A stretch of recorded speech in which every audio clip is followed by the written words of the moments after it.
Yo, what is up? Happy Sunday, man. Happy freaking Sunday. It's your boy Sterling. I'm still under the weather. That's why you probably haven't seen or heard from me in a week or so.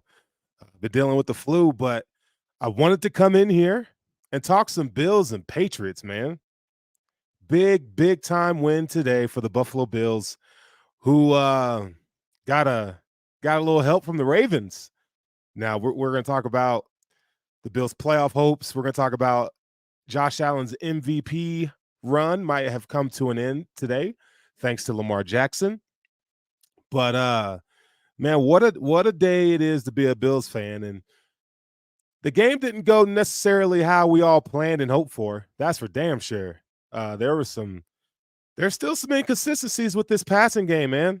Still some inconsistencies, but we're going to talk about all that. Sean McDermott getting in the way again, I feel like. But this is a time to be happy. We're going to be happy today. We got the dub. We're feeling good. You should be feeling good. It's New Year's Eve, and we start 2024 tomorrow, man. So you're listening to the Intentional Grounding vidcast feed here, right here on the Buffalo Rumblings. This is the post-game show, and it's good to be back in here, man. It feels real nice to be back in here. The Bills came out and they took care of business. Now, leading into this game, looking at the spread this morning, 14 points, right? You look at that and you go, yeah, man, the Bills are 14 points better than the New England Patriots. They are. If you would ask me earlier in the year when the Patriots beat the Bills, I would have told you the same thing. But, the NFL has been a funny person, because things just kind of take off and things kind of get wonky. And I felt like it was going to do that today. Opening the game up, you had that 98-yard kickoff return touchdown by Jalen Reagor. That dude, let me tell you something, man. That dude hadn't done anything all year. He ain't done nothing all year, and he gets a 98-yard touchdown return. Another blunder by Matthew Smiley. I don't know. It's been a tale of two polar opposite results in terms of special teams, where last year you had one of the best special team units in the league. This year, the Bills don't look that great on special teams, and that's a big area of concern moving forward. Punting, Sam Martin was great punting today, but you just don't have the same confidence as you once had in the special teams, like it did last year. And I think, today it reared its ugly head. Now, it didn't lose us a game, right? Which I'm glad I can come in here and say it didn't lose us a game. But you should be concerned about what the Bills showed on tape in terms of special teams. But outside of that, I never really thought Bailey Zappi would give me any. He doesn't scare me at all. Even if Mac Jones was in there, like the New England Patriots offense is it's not that good. It's not that good. They're around the towards the bottom of the league in a lot of statistical categories. No playmakers on the outside or wide receiver. Juju Smith-Schuster was out. So I was feeling good coming into this game, man. So I thought, okay, the Bills are 14 points better. I expect them to beat them by at least 14 points. But that didn't happen today. And we're going to talk about why it didn't happen. So just like any week, I like to go and check out the box score, because I feel like, again, I always say, the box score kind of tells the story of the game, or it kind of gives you some clues into what took place. But before we do that, how about them freaking Dolphins, man? How about them Dolphins, y'all? Good googa mooga. The Miami Dolphins, for everyone out there who had issues with the Dolphins in terms of them beating a team with a winning record, like last week against the Cowboys, I was talking to one of my dogs, and I said, look, I don't really give them credit for that win last week, just because the Cowboys, everybody knows the Cowboys don't really play well on the road, but a win is a win. But how they came out today against the Ravens will tell me a lot about this team. And Miami's 4-4 on the road this year. Okay. And they came in and they really shit the bed today. The Ravens, Lamar Jackson, 321 yards, 5 touchdowns. I mean, that he won the MVP today, y'all. He won the MVP today. But some news and notes coming out of that Dolphins game. Bradley Chubb, he's not going to be available next week for the Bills. So if you're looking for some hope in terms of one of their better pass rushers, they don't have Jalen Phillips either. Um, that's a huge loss for the Dolphins. He got injured in the fourth quarter with like 4 minutes left when they were already losing by 30 points. Already losing by 30 points. Mike McDaniel had to answer questions after the game, and he said, if I knew he was going to get hurt, I wouldn't have had him in the game.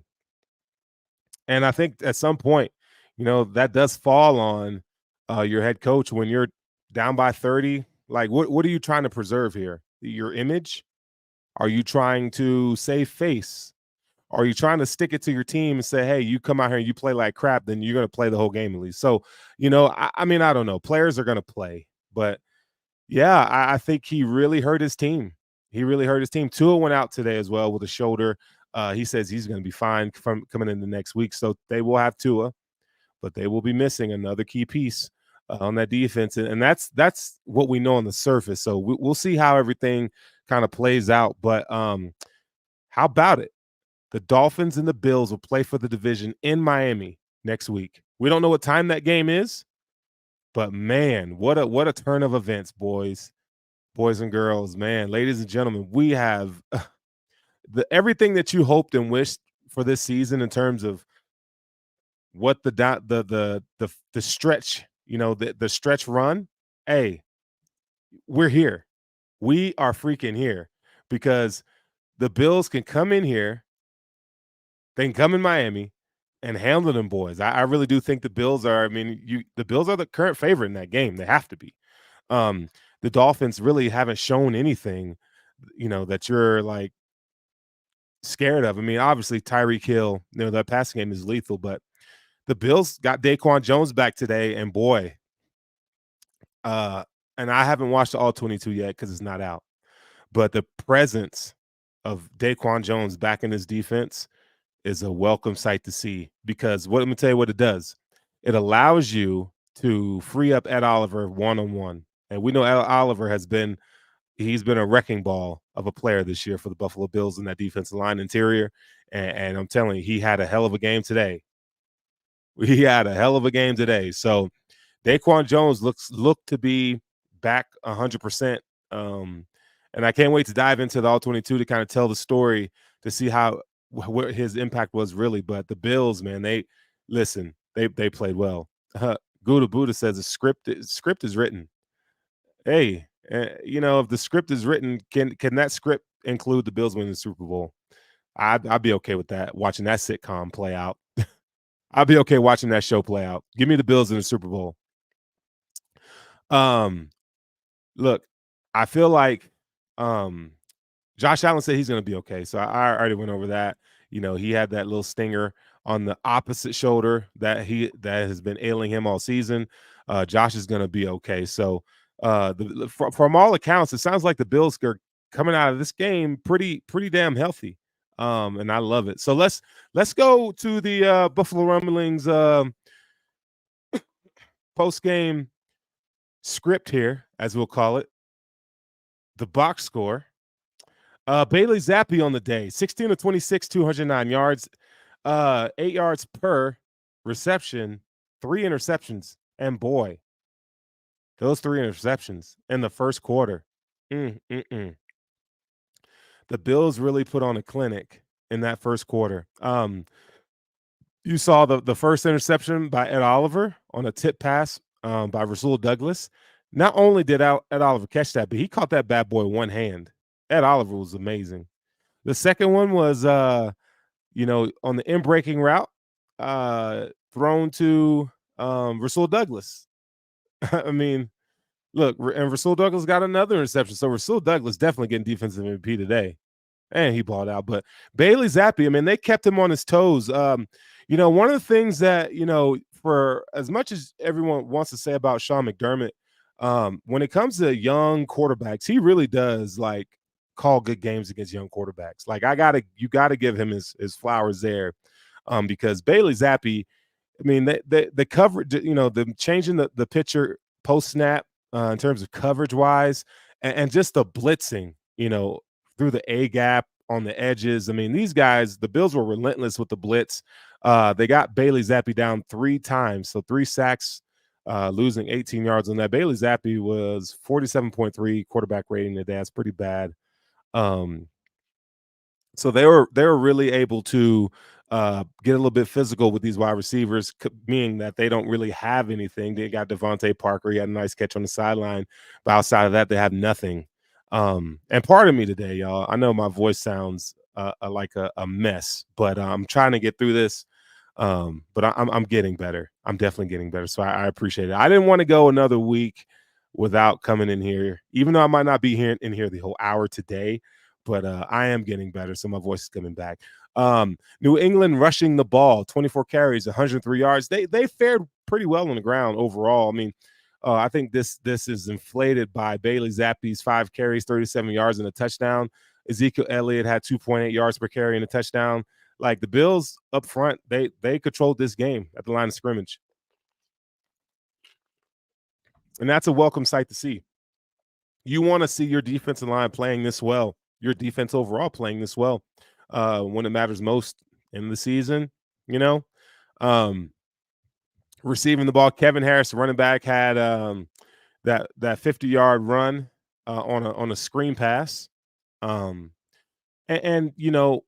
if you looked at the first New England game, they did hit the Bills up on a couple screens that kind of broke the game open a little bit. Namely, the one that got them towards the end zone, the touchdown on the first game, to the Ramondre Stevenson. But today they had a couple screens, and you knew it was coming.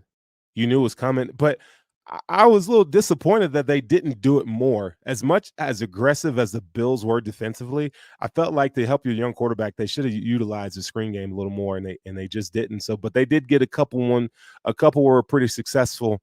Jalen Rager had a nice catch on the sideline against Christian Benford, who failed to locate the ball. I think they said something like that was like Jalen Rager's 12th catch of the season or 6th catch of the season. Like Jalen Rager has been a supreme bust. But outside of that, man, the Bills pretty much hemmed these boys up. They really didn't do anything in the air. And it was nice to see. Nice to see. Alex Austin, former Buffalo Bill, draft pick this past season, 1 interception. He got Josh. He caught Josh Pekin on that deep ball to Dalton Kincaid. So kudos to Alex Austin, man. He got himself a pick. But man, this game is about the Bills. It's about the Bills, man. The Bills, they didn't play their best game today. This was Josh Allen's worst outing this season. Well, I would say it's probably his worst outing this season. If you're looking at from the first game of the season against the Jets, this one was pretty mediocre, pretty bad. I mean, he was 15 to 30, 169, no touchdowns, 1 pick. His accuracy was off today, y'all. A lot of the pass game inefficiencies were because of Josh Allen today. A couple on the offensive line allowing pressure on the interior, but it was you knew Bill Belichick was going to come in here. He was going to blitz, and Josh, I felt like didn't live up to the standard that we needed him to have. Now, I think there's good news with this. One, if that's his bad game, get it out of the way. Get it out of the way. This week of practice, you guys really kind of figure it out. Try to establish some rhythm on the offense, right? And you go out there and you ball out from here on out. Like if that's your bad game, then have it now, because he just was off the mark today. He had a deep ball to Stephon Diggs that he should have had. It would have been a 92-yard reception, probably a touchdown. That he kind of sailed on Diggs. He had another one that hit Kyle Duggar in the back because he didn't put enough air under it. Now he was rolling right, throwing to the middle, which is ill-advised, but Josh Allen can make those plays. Good Gouda says O line was bad today. The O line interior was just, they had some struggles today. Christian Barmore is a hell of a defensive tackle. He was able to get some pressure up the middle. Lawrence Guy. I mean, look, New England doesn't have like standouts on defense, but they're technically sound. Their defensive linemen are technically sound, and they do everything the right way. And so we saw that. And so Mitch Morris and Connor McGovern was getting work today. So yeah, I kind of agree with that. RJ, man, what's going on, RJ? He says the defense scheme worked if the offense did literally anything outside of 1.5 drives. Also, Matthew Smiley needs to be fired 3 weeks ago. Yeah, Matthew Smiley has been trashed this year, man. I mean, I can't even help the dude. I can't even. He's been awful, dude. He's been awful. Michael says, first of all, New England has been doing that to everybody's offensive line. Yeah, that defensive line is good. They're good, man. They can get established pressure up the middle.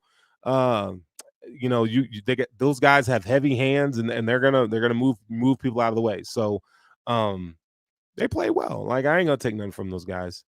So listen, if this is your bad game for the offense this week, then get it out of your system because next week, man, the Ravens put up 50 on them boys. You got to put at least 30 on the Dolphins. You got to put up 30 on the Dolphins this week, man. So Josh Allen, we need Josh Allen to be firing on all cylinders because today he sucked. Josh Allen sucked today, and that's my dog. But let's call it how it is, man. Josh Allen was not, and this has been going on for the last 3 weeks. You're seeing drop balls. We saw a slew of drop balls in the first quarter. Josh Allen started off 0-6. 3 of those were drop passes, and then the rest of them were threw it away once, and then he was off on the other two. Right? The accuracy wasn't there. I don't know if it was a footwork. I have to look at the all 22 to see like why he was missing some of those passes that he missed today. But Josh is a great player, so I expect him. I expect this offense to bounce back next week. I would like to see Stephon Diggs get more involved in this offense because right now, today he had what did he have? 4 catches, 26 yards. That's not going to cut it. But again, Stephon Diggs struggling, and it's not just Diggs. I think it's Ken Not. Oh, sorry, I'm not calling that man Ken Dorsey, but he looked like Ken Dorsey today. Joe Brady, he's got to scheme guys open. I felt like it was better in the second half, but they have to go to the drawing board and figure out why your best player in offense outside of Josh Allen isn't producing. You have to scheme him open. You have to put him in positions to succeed, what his strengths are. And I don't feel like they're doing a good job of that right now. But let's talk about the ground game. James Cook, 16 carries. I like the usage here. 48 yards, even though it was only 3.3 yards per carry. I feel like there was a lot of meat left on the bone for James Cook. He just couldn't hit it, couldn't break it out. Josh Allen, 11 carries, 44 yards, and then Ty Johnson, 5 carries, 22 yards, 4.4 yards per carry. Josh had 2 touchdowns, by the way. It looked pretty good. It looked pretty good. We saw Joe Brady utilize Khalil Shakir. Well, Khalil Shakir was kind of a broken play on the option there, and Josh Allen ill-advised, threw it back to him, and it worked. But we saw Stephon Diggs with a 5-yard carry in the red zone there. I like that. I like that, but I'd rather see Stephon Diggs catching passes. Overall, 37 carries, 127 yards, 3.4 yards per carry. And I want to make sure everybody knows that New England has one of the better run defenses in the league. So I think that's a pretty good statistical output for this game for the Bills here. Receiving the ball, Dalton Kincaid led receivers with 4 catches, 87 yards. He had that 151-yard reception, which was great. I feel like, man, you got to use that stiff arm, buddy, because you should have been in the end zone on that play. But that was that post that they were running, that concept, they ran that a few times this game, and in the third quarter he finally found Dalton Kincaid on that one. So I like it. I like that. I was what I was really excited about. They opened the game play action. and he got sacked. Opened the game on the play. I was like, oh, play action. And then boom, he got hit. He got hit, man. I thought the game was going to go off the rails at that point.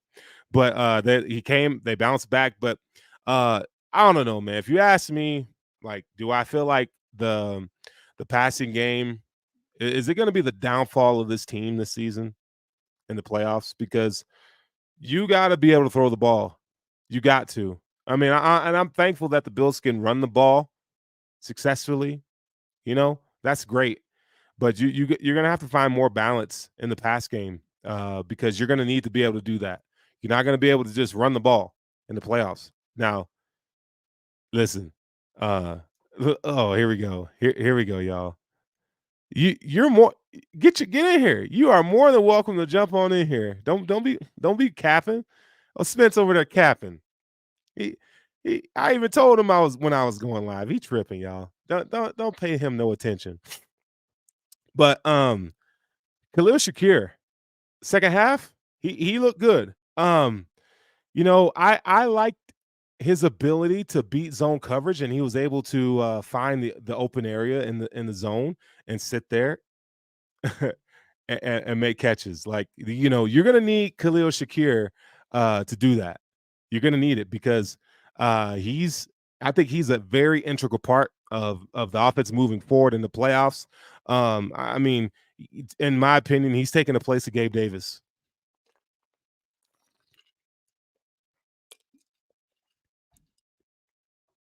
I know Gabe Davis is still needed, but Khalil Shakir is a more efficient player than Gabe Davis right now. It's not even close. It's not even close. I'm gonna tell you who doesn't need any snaps. Trent Sherfield, man. Get him out of here. Start a petition. Ring the bell. Sound the alarm because Trent Sherfield is buns. Like, I don't understand. This man has what his role is in this offense, but man, he hurts the team. He's a net negative on this team. Doesn't catch the ball, doesn't separate. He's trying to let balls come to his chest. Like, you're gonna have to win at the catch point at some point, man.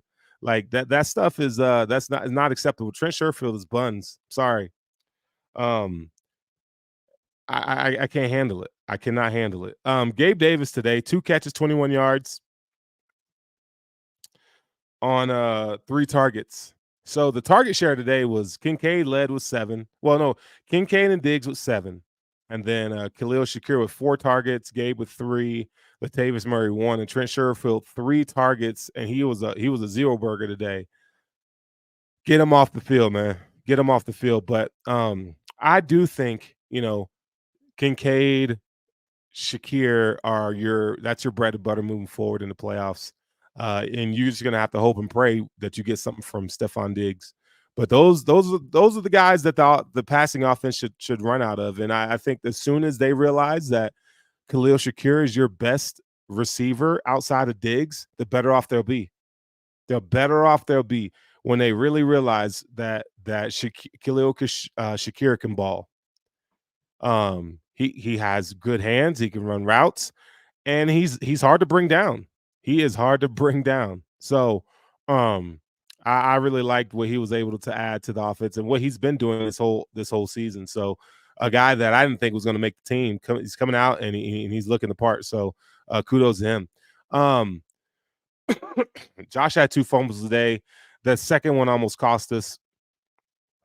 It was trash. It was trash. He had no business doing that. But the offense overall, the run game was good. The pass game needs some help. We need to see more play action passing.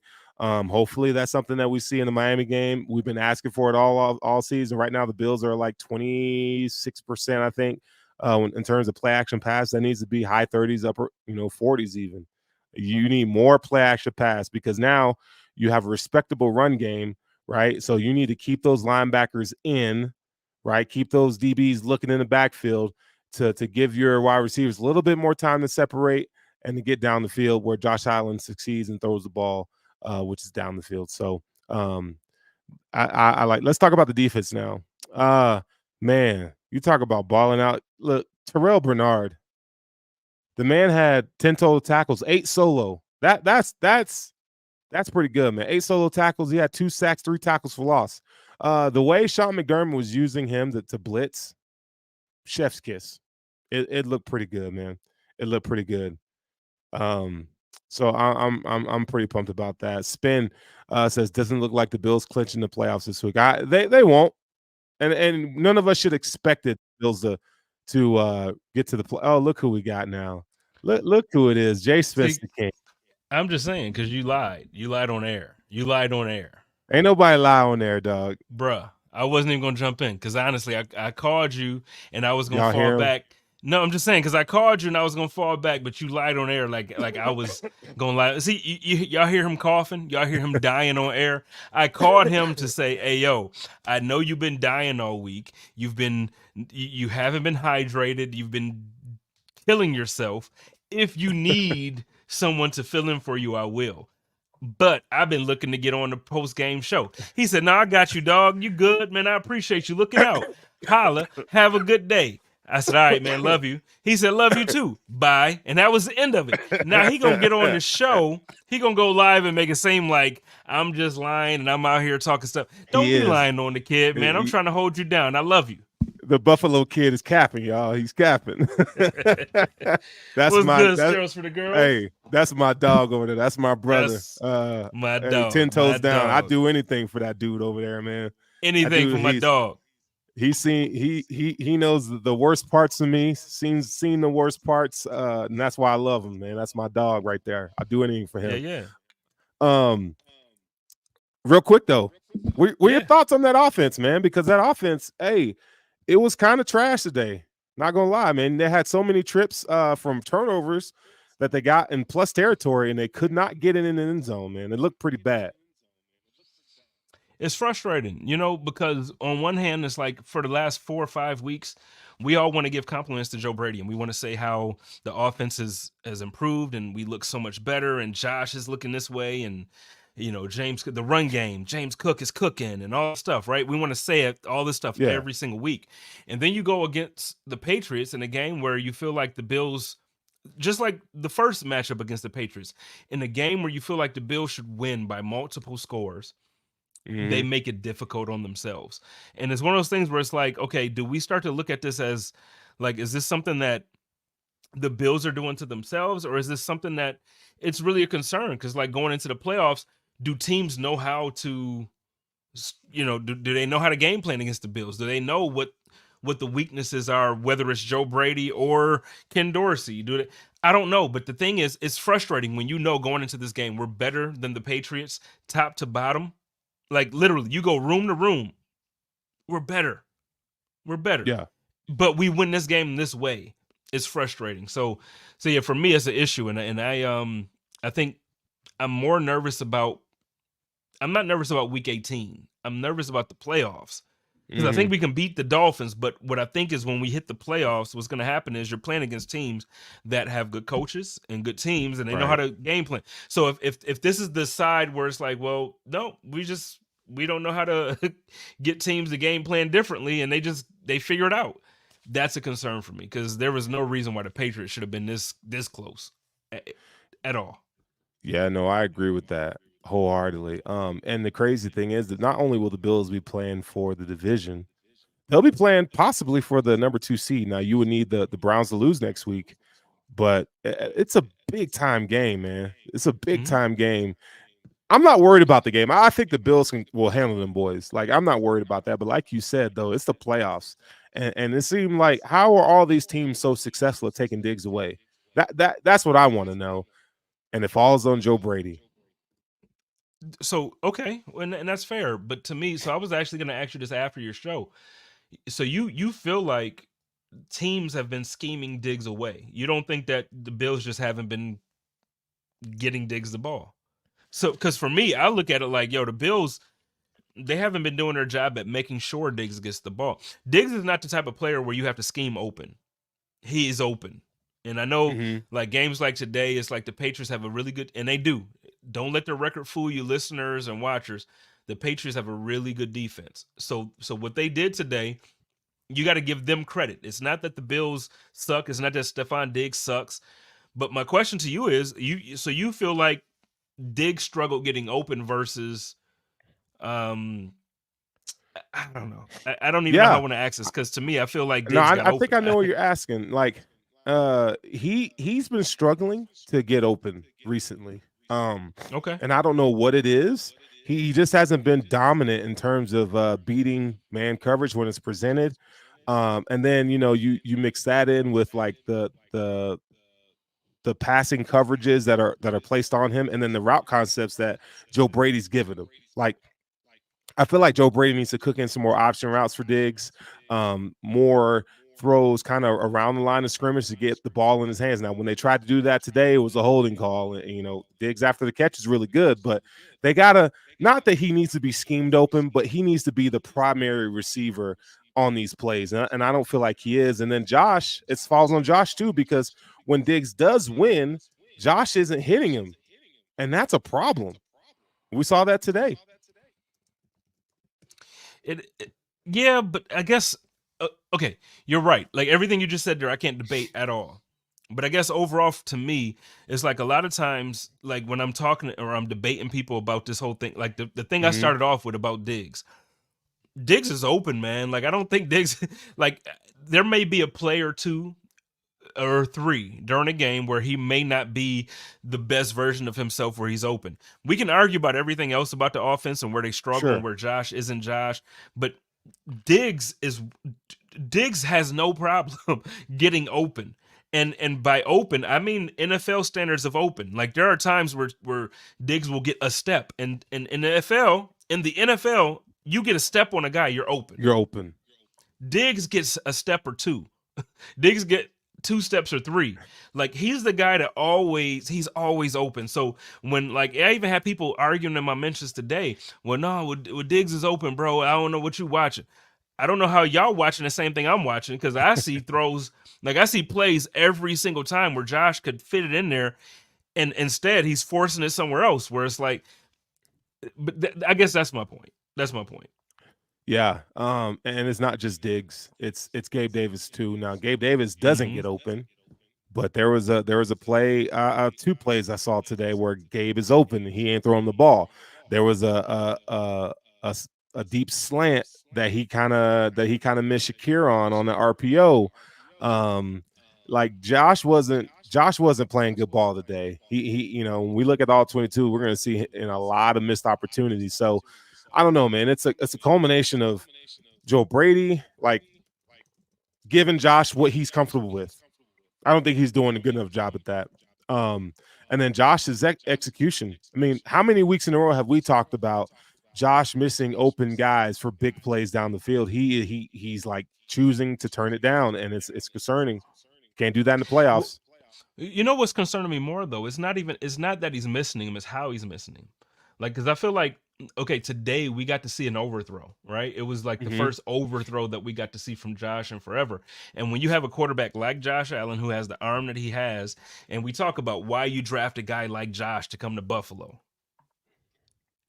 The last 3 weeks, last week especially, I can give you 3 plays in the first quarter, a play in the second quarter. I can give you plays from this week, give you plays from the game before that, where he overthrew Diggs, overthrew Davis, overthrew uh Shakir. So when it comes to a guy like Josh, and you're not over, but you're underthrowing. And I'm sorry I said that wrong. So for everybody listening, No, I I got can show you. you plays where he underthrew all of those guys versus overthrowing them. So now I can show you all these plays when you have a guy with the strongest arm in the league. And okay, and I see Gouda Buddha in the comments saying footwork. I see other people saying different things, and that's fine. It could be all of those things.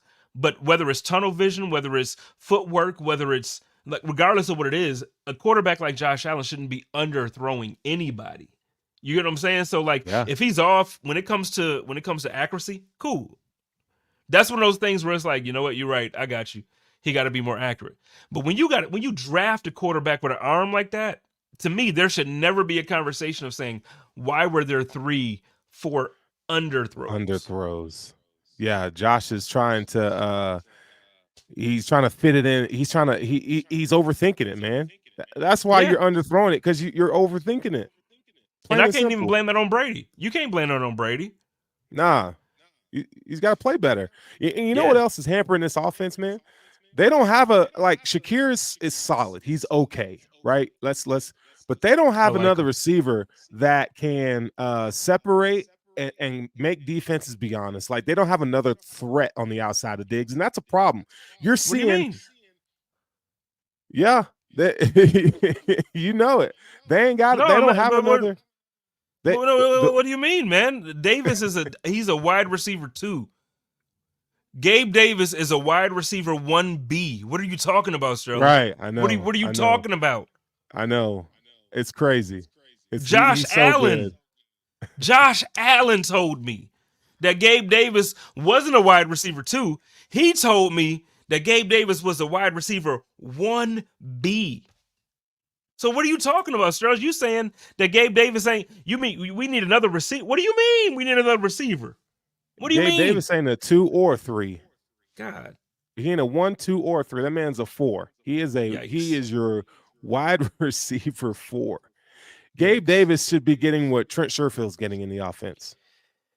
Whew, you gonna make me pour a shot. Keep going. I'm listening. You're gonna need it. But Whew. and the Bills this Yeah, I'm gonna need offseason, it. He said listen, you gonna need it. you're you're losing Gabe Davis because they're not gonna resign him. You He gotta said try Trent he said you Sherfield gonna is need it. buns. Deontay Buns, Hardy is buns. cheeks, So cheeks. Go ahead. you got 2 wide receivers on the roster next year. You got Khalil Shakir and Stephon Diggs. That's your wide receivers next year. You're gonna have to draft 2 receivers. You got to. You need 2 receivers. You need a defensive tackle, Mm. and you need a safety. Whew. You know That's what you know you're the gonna need. problem? The problem with what you're saying is you're gonna need 2 safeties. You're gonna need 2 wide receivers. You're gonna need so you're talking everything right. Everything you're saying is proper, man. But you're gonna need double that because the thing is we don't just need to replace Jordan Poyer. We need to replace Jordan Poyer and Micah Hyde. And Yeah. with me saying that we need to replace Jordan Poyer and Micah Hyde, I'm not dogging my dog. Y'all know I love Micah Hyde and Jordan Poyer. I love both of them. I love both of them. Guess what? They old, man. And Jordan, I love him. We got to replace him. Micah, I love him. We got to replace him. So talk how you want to talk about that. Then you talk about Trey White. Guess what? We got to replace him. Okay. You say go. we just traded for Rasul Douglas. Yeah, we did. Guess what? Okay, so we need a wide or a cornerback 2. Because if y'all happy about the cornerback 2 situation that we have, because everybody, before we traded for Rasul Douglas, everybody was tripping because our cornerback situation was trash, right? Everybody was yelling at me about why I wasn't upset about how our first round draft pick got ate up by a wide receiver from Jacksonville. I wasn't mad about it because I understood he wasn't worth. He the place he was drafted was not in a place that was really a good. To me, it wasn't a good indication of who is or what his skill was, and it Right. wasn't. You shouldn't have been going up against the guy that. So yeah, so I just feel like we need another cornerback, we need 2 safeties, and that's just defense. We're not even talking about wide receiver. We're not talking about Yeah. tight. I want to get rid of Knox. People are gonna be mad because today Knox didn't have a bad game, right? So they're gonna be like, Spence, how could you say that? Knox was trash today. He He didn't was have a bad. bad game. I mean, Okay, he didn't you do say nothing. he had a bad game. He didn't do nothing. Dawson Knox didn't do anything. I'm not fighting you. Yeah, and in the chat, so Daniel mentions Justin Shorter. Justin Shorter has not suited up for a game this season. And name the last wide receiver the Bills actually drafted and developed. Okay, you got Gabe Davis. Khalil Shakir weren't kind of figuring out, but really they haven't really done it. So they're gonna have to really hit on 2 wide receivers this year. Now, one you could draft 1, draft 2, get one at free agency, but it's a problem. And I think when we talk about if the Bills were to lose in the postseason, why would they lose? Well, it's the offense and it's wide receiver. They don't have a guy on the outside of Diggs that really earns respect. Let me ask this: when you say that, then, because you feel like outside of Diggs, do you feel like Diggs is earning respect right now? Nah. So Nope. how are we gonna win in the playoffs? We don't have a receiver that can earn respect. And the thing is, I know Diggs can earn respect. Diggs deserves respect. But over the last 5-6 weeks, he's not putting up numbers it's not just because we're not getting him the ball.